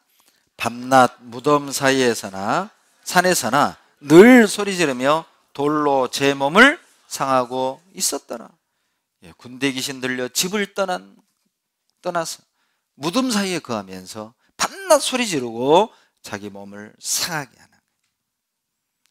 집을 떠나는 것, 자기 위치를 벗어나는 것, 자기 신앙을 상하게 하는 것, 자기 가족의 신앙을 상하게 하는 것, 내 주변에 있는 영혼들을 상하게 하는 것, 형제자매들의 마음을 상하게 하는 것입니다. 그리고 소리 질러요. 자기 위치 벗어나면 밤낮 소리 질러요. 자기 목소리만 내려고 그래. 자기 목소리만 내려고 그래. 자기 의견이 관철이 안 되면 모든 게 문제예요. 왜 목사님 마음대로 독선적으로 독단적으로 해? 왜 형제들 의견을 안 들어? 그 말은 자기 말 안 들었다는 거거든요. 왜 내 말 안 들어? 이렇게는 말 못 하잖아요. 왜 형제들 말을 안 들어? 왜 형제자매들의 의견을 무시해? 이렇게 표현을 하죠.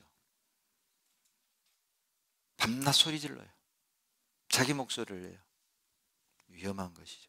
반대로 현숙한 여인은 여러분 자기 집에 거하죠. 있어야 할 곳을 알아요.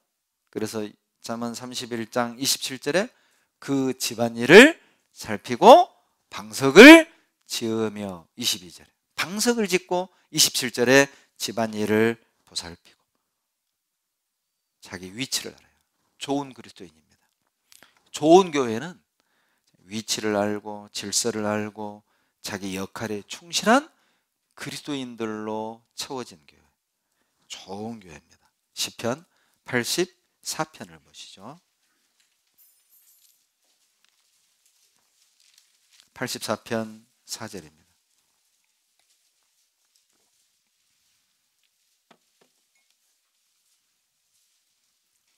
4절 같이 읽습니다. 주의 집에 거하는 자가 복이 있나이다. 저희가 항상 주를 찬송하리이다. 왜 주의 집에 거하는 사람은 복이 있을까요? 왜 자기 위치와 역할을 지키는 사람은 복이 있는 걸까요? 이유가 있죠. 주의 집에는 여러분 좋은 게 참 많아요. 우리 하나님의 집에는 좋은 것이 참 많잖아요. 이 주의 집이 교회지 않습니까? 여러분이 교회 안에 얼마나 좋은 게 참 많습니까? 만약 울산 북부교회가 없었다면 아마 이 가운데 구원 못 받을 분도 계셨어요. 울산 북부가 자립하고 말씀 듣고 구원 받은 분들 계시잖아요. 또 죄송한 표현이지만 만약에 교회가 없었다면요, 가정이 깨질 집안도 참 많았을 겁니다. 가정이 깨지고 교회가 없었다면 아마 가정이 파탄난 집, 또 인생이요 막 깨진 집 많을 거예요. 자기 감정을 통제 못하고 또 부부관계 여러 가지 문제를 조절하지 못하고 남편으로서의 역할, 아내로서의 역할, 부모로서의 자식으로서의 역할을 모르는 거예요. 여러분 자동차도 면허증 따야 운전하죠. 결혼한다고 남편이 되고 아버지가 아내가 되는 게 아니에요. 배워야 합니다. 남편 되는 법, 아내 되는 법, 대화하는 법, 배려하는 법, 사랑하는 법, 참는 법, 기다리는 법, 용서하는 법. 어디서 배울 거예요? 교회입니다. 교회 안에 그 모든 게 다 들어있잖아요. 그러니까 이 여호와의 집에 거하는 자는 복이 있는 거예요. 왜? 이 여호와의 집에 좋은 게 얼마나 많아요. 성령이 역사하죠. 성령이 역사하시잖아요. 생명의 말씀이 있잖아요. 어디서 우리가 이 말씀을 듣습니까? 사랑하는 우리 형제자매들이 있잖아요. 서로 돕고 서로 아파해주고 함께 기뻐해주고, 때로는 내 가족보다도 내 피부치보다도 더 끈끈하게 엮여 있어요. 제가요 교회를 떠날 수 없는 실은 기억이 한 가지 있습니다. 제가 대학을 다닐 때 참 힘들었을 때 같이 교회학교 교사 봉사했던 형제자매들이요 십시일반 모아가지고 제 학비를 대준 적이 있어요. 그 기억이 저는 평생 빚진 자입니다. 그래서 지금도 저는 저희 집에서 식사를 많이 해요. 그 빚을 갚는 양으로. 저도 또 형제자매들, 어려운 형제자매들 돕고 쌀도 주고 옷도 주고 학비도 주고 내가 받았으니까. 여러분 만약 교회가 없었다면 우리 어떻게 됐을까요? 여호와의 집에 거하는 사람은 참 복 있는 사람입니다. 그 여호와의 집에서 우리가 용기와 힘을 얻잖아요. 때로는 정말 가족이고 뭐고 다 그냥 끝낼 그런 충격적인 상처와 문제도 있습니다. 말할 수 없는, 상상할 수 없는 그런 상처를 가족으로부터 받아요. 그런데도 주님의 집에서 용서할 수 있는 힘, 그 허물을 덮는 용기, 그걸 받는 거예요. 자기에게 그렇게 씻을 수 없는 상처를 준 그 가족을 전도해서 구원받고 아무렇지도 않게 또 살아가. 교회가 없었다면 아마 우리가 정상으로 살 수 있는 사람이 드물 겁니다. 여호와의 집에 거하는 사람은 복이 있어요. 이 여호와의 집에서 얻는 게 참 많잖아요. 시편 122편 1절입니다. 시편 122편 1절.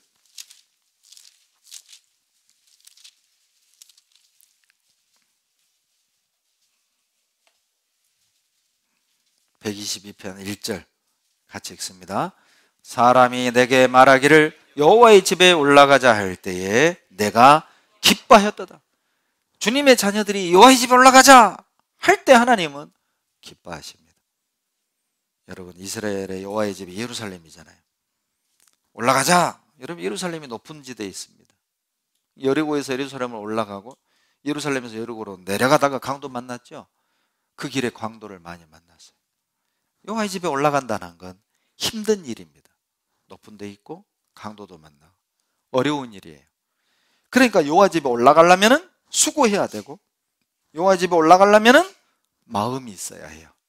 여호와 집에 올라가려면 여러 가지 위험을 감수해야 돼요. 그럼에도 불구하고 위험을 감수하고 힘든 일을 감수하고 위기도 뛰어넘고 마음을 다해서 여호와의 집을 가는 거예요.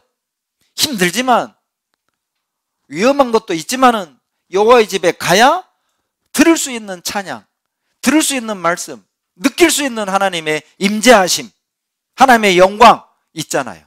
성전에 가야만. 우리가 교제 나오는 건 수고해야 됩니다. 여러분 얼마나 바빠요. 마지막 시대 여러분 얼마나 참 마음이 분주합니까? 솔직히 마음이 없다면 오늘 이 자리에 못 옵니다. 마음이 있어야 됩니다. 마음이 있으니까 여기 온 거잖아요. 마음이 있지만은 또 여건이 안 돼. 그 시간을 만들어내고 스케줄 조정하고 뒤로 미루고 그리고 여기에 수고해서 오셨어요. 또 오늘 하필 또 추워. 집에 가서 좀 쉬고 싶어. 따뜻한 아랫목에 그냥 TV 틀어놓고 그냥 좀 몸 좀 녹이고 좀 피로를 좀 풀고 싶어. 그런 유혹이 있었지만 뿌리치고 왔잖아요. 그러니까 하나님이 기뻐하시는 겁니다. 여러분 89년에 90년에 88년에 구원을 받고요, 지금 이 자리에 있는 것만으로도 여러분 정말 잘하신 거예요. 2000년에 구원받고 2015년에 구원받고 2017년에 구원받고 여러분 여기 앉아있는 것만으로도 여러분 정말 훌륭한 겁니다. 정말 잘하신 거예요. 하나님 기뻐하십니다. 제가 90년부터 교회학교 교사를 했습니다. 광주교 소태동에 있을 때 그때 교사 단체 사진 있는데 한 200명이 그 안에 있어요. 근데 그 사진을 보면 어떤 이들은 많이 세상으로 갔습니다. 어떤 형제들은 전도인이 됐고 전도인 아내가 됐고 선교사가 됐고, 그런데 어떤 형제들은 그렇게 충성되게 살았던 형제였는데 없어요. 안 보여. 그 사진을 볼 때마다 야, 내가 여기 있는 것만으로도 은혜구나. 내가 여기에 남아있는 것만으로도 참 잘한 거다. 잘한 거예요. 여기 있는 것만으로도 여러분 정말 잘하신 겁니다. 끝까지 그렇게 하셔야 돼요. 하나님이 기뻐하십니다. 6절에 보시면 6절 122편 6절 같이 읽습니다. 예루살렘을 위하여 평안을 구하라. 예루살렘을 사랑하는 자는 형통하려다. 예루살렘을 사랑하는 자는 형통하려다. 여러분 형통하는 방법이 여기 나와 있죠. 예루살렘이 우리에겐 교회죠. 하나님을 찬양하는 곳, 말씀을 배우는 곳, 제사를 드리는 곳. 우리에겐 교회잖아요. 교회를 사랑하는 자는 형통합니다. 여러분, 내 신앙이 정상인지 알고 싶어요? 내 신앙이 정상인 신앙인지 체크하는 여러 가지 방법이 있는데 그 중에 하나가 교회를 대하는 태도입니다. 교회를 대하는 나의 마음을 보세요. 그것이 내가 정상적인 신앙을 하고 있는지 삐딱하고 멀어져 가고 있는지 구별할 수 있는 좋은 방법입니다. 교회를 신뢰하고 있는가? 내 교회를 사랑하고 있는가? 정말 교회 안에서 헌신하기를 원하는가? 교회를 대하는 태도, 그것이 내 신앙을 가늠해 볼 수 있는 척도 중에 하나예요. 시편 92편에 교회 안에 뿌리 내린 사람에게 주어지는 축복이 있어요. 시편 92편 12절 13절입니다. 시편 92편 12절로 13절 같이 읽습니다. 의인은 종려나무같이 번성하며 레바논의 백향목같이 발육하려다. 여호와의 집에 심겼으며 우리 하나님의 궁정에서 흥왕하려다. 여러분, 행복과 불행의 방법 중에 하나가 뭐냐면 위치입니다. 내가 어디에 심겨져 있느냐, 내가 지금 어디에 있느냐, 있어야 될 자리에 있을 때 여러분 흥왕해져요. 행복해져요. 그러나 있어야 될 자리에 있지 않으면 쾌락은 맛볼지 모르지만, 성공은 경험할지 모르지만 행복하지는 않습니다. 여러분이 느끼는 쾌락과 행복을 혼돈하지 말아요. 여러분이 느끼는 성취감과 행복을 착각하지 말라고. 교제 떠나도 성공할 수 있습니다. 교회를 떠나서 여러분 성취감을 맛볼 수 있어요. 그러나 그것은 행복은 아닙니다. 잠깐 맛본 거죠. 행복과 불행, 어디에서 가늠이 됩니까? 위치입니다. 어디에 심겨져 있느냐. 의인은 종려나무 같이 번성한다. 여러분, 종려나무 여러 가지 특징 중에 하나가 뭔지 아세요? 뿌리가 깊이 내린대요. 그러니까 비바람이 쳐도, 눈보라가 불어도, 태풍이 불어도 안 뽑혀요. 왜? 뿌리가 깊으니까. 여호와의 집에 깊이 뿌리 내린 사람, 말씀이 전해지는 곳에 깊이 뿌리 내린 사람, 어떤 시험이 있어도 흔들리지 않습니다. 뿌리가 깊으니까 때가 되면 열매가 나오겠죠. 의인은 자기 위치를 묵묵히 지키는 사람이에요. 주기철 목사님이 했던 유명한 말이 있죠. 그리스도의 사람은 그리스도인답게 살고 그리스도인답게 죽는다. 주기철 목사님이 하신 말씀입니다. 그리스도의 사람은 그리스도인답게 살고 그리스도인답게 죽는다. 간단하지만 도전적인 말씀입니다. 간단하지만 우리 마음에 격동을 주는 말씀이죠. 그리스도의 사람입니까? 그리스도인답게 살다가 그리스도인답게 죽는다는 걸 의미하는 거예요. 간증이 우리를 그리스도인으로 인정시키는 게 아닙니다. 우리의 삶이, 우리의 죽는 모습이 내가 그리스도인지 아닌지를 증거할 거예요.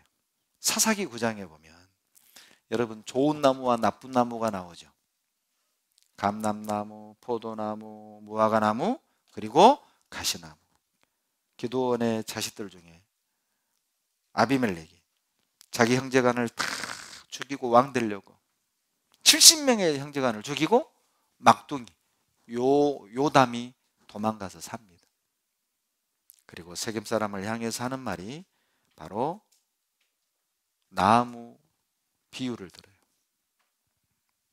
나무들이 감람나무에게 와서 우리 왕 되달라. 감람나무가 거절합니다. 하나님과 사람을 기쁘게 하는 기름을 버리고 왕이 될 수 없다. 포도나무에게 와서 왕이 되달라. 사람과 하나님을 기쁘게 하는 이것을 버리고 왕 될 수 없다.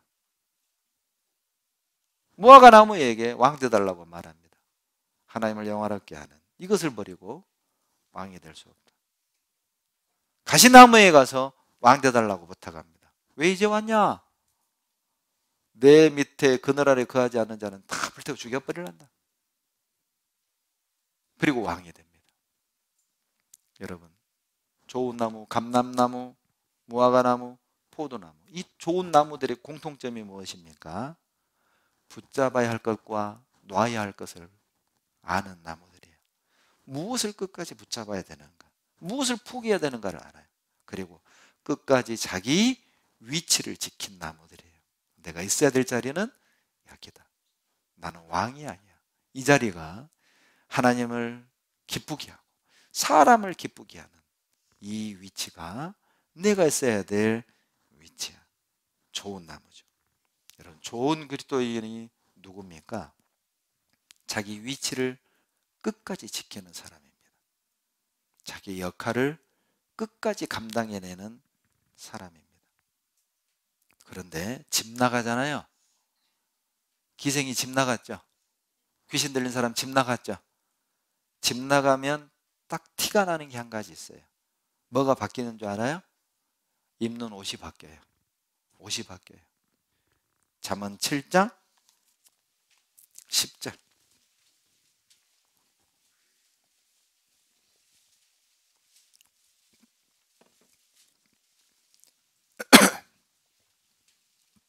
칠장 10절 같이 읽겠습니다. 그때에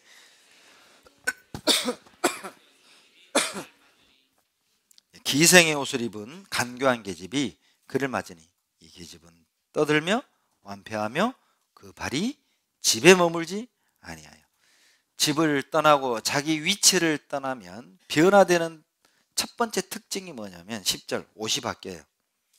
기생의 옷을 입습니다. 여러분, 이 당시 평민들의 옷은 단순하고 단색의 옷을 입었대요. 그런데 기생들의 옷은요, 여러 가지 색깔로 화려하게 꾸며진 옷을 입었대요. 그러니까 옷만 봐도 기생이구만 그냥 아는 거예요. 요즘은 이제 덜 그러는데 저희 어렸을 때만 해도요, 화장하는 것만 봐도 이게 그냥 술집 아가씨인지 아닌지 그냥 알아요. 근데 요즘은 몰라요. 다 그렇게 해버리니까 요즘은 뭐 구분이 안 가요. 진하니까. 근데 옛날에는 그런 어떤 그 종사자들은 좀 진했어요. 과감했잖아요. 다른 사람들은 과감하게 못했죠. 옷부터 달라지는 거예요. 옷이 바뀌는 거예요. 여러분, 옷이 바뀌었다는 건 뭘 의미하냐면 마음이 바뀐 거예요. 집 떠나잖아요. 마음 바뀝니다. 위치 떠나잖아요. 마음 바뀌는 겁니다. 교회 떠나면 마음이 바뀐다니까요. 은혜에서 멀어지면 마음이 바뀐다니까요. 봉사에서 멀어지잖아요. 마음이 바뀐다니까요. 말씀에서 멀어지죠. 위치에서 멀어지죠. 마음이 바뀌는 거예요. 하나님이 그걸 경계했습니다. 스바냐 1장 8절을 보시죠. 스바냐 구약 1306페이지 스바냐 1장 8절. 1장 8절 다 같이 읽겠습니다. 여호와의 희생의 날에 내가 방백들과 왕자들과 이방의 의복을 입은 자들을 벌할 것이며, 이방의 옷을 입은 자들을 벌하겠다. 이방의 옷을 입었다는 건 이방 풍습에 물들었다는 것이죠. 여러분, 실제 그러죠. 우리 형제자매들 옷 입는 것만 봐도 신앙을 어느 정도 예측할 수 있잖아요. 그러죠. 좀 난감한 옷을 잘 입는다. 난감한 옷이라면 구체적으로 설명 안 드리랍니다. 여러분이 그냥 머리에 상상하시면 돼요. 난감한 옷을 입고 나오는 분들은 신앙도 보면 그렇게 난감해요. 좀 난감해요.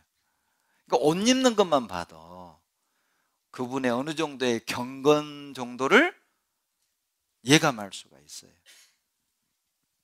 그리스도인들은 믿음이 외형적으로 드러나죠. 드러나요. 말하는 거, 행동하는 거, 또 머리 색깔, 옷 드러나요. 그러죠. 예.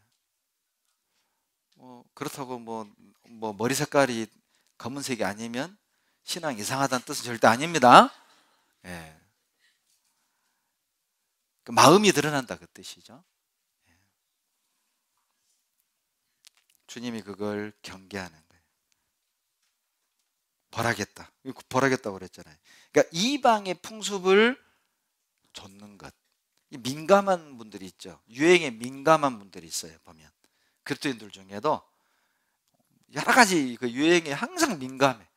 꼭 그래서 유행을 꼭 따르는 분들이 있죠. 관심이 그만큼 세상으로 기울어져 있다는 걸 의미하잖아요. 보면 히브리서 2장에 보면 여러분 우리를 흘러 떠내려가 하는 게 많다고 말합니다. 히브리서 2장 1절 보시겠습니다. 히브리서 2장 1절